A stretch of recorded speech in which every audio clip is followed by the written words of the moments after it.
Hello, everyone. So today I wanted to talk about a study that I saw in the journal PLOS One called Sedentary Behavior Associated with Reduced Medial Temporal Lobe Thickness in Middle-aged and Older Adults. So what does that mean and why is it important?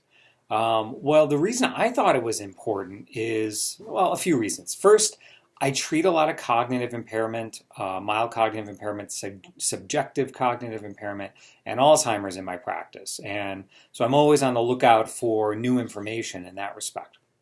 Um, we, always, anybody who treats cognitive decline, exercise is always a part of that because we know exercise has really good effects on the brain. So it's always a part of my protocol for every single cognitive patient. But what this study, what was unique to this study is it was looking at a part of the brain called the medial temporal lobe. That is where the hippocampus resides, which is a part of the brain that can start to shrink basically. And it can shrink to a degree that it starts causing symptoms. And then we call those symptoms Alzheimer's. That's a vast oversimplification, but more or less.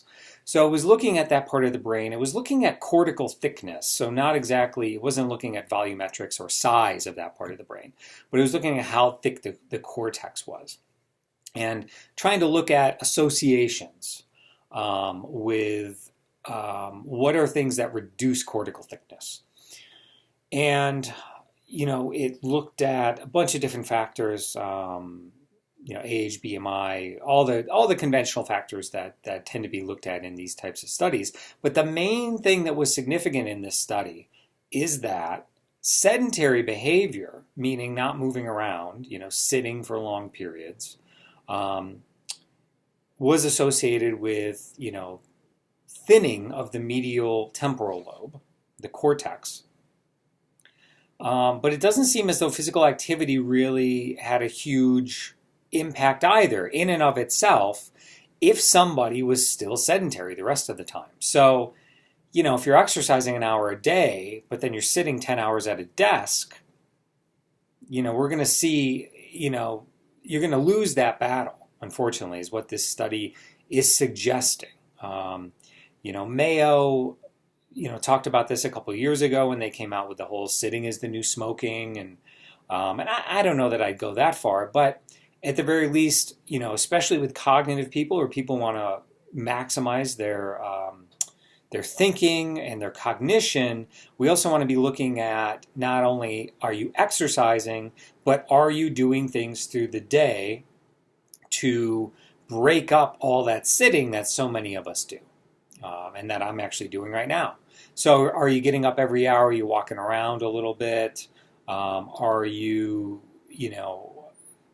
at the very least, during lunchtime, taking a 10-minute walk, something like that. Are you doing these little bursts of activity throughout the day? And, how we can start to implement that into people's lifestyle. That can often be more difficult than the exercise piece. It can be easier sometimes to tell people, here's the 30 to 60-minute exercise protocol. I want you to do it 4 or 5 times a week, than it is to say, well, this is something we need to integrate into every day. But this is one of those studies that's suggesting that we need to start doing that.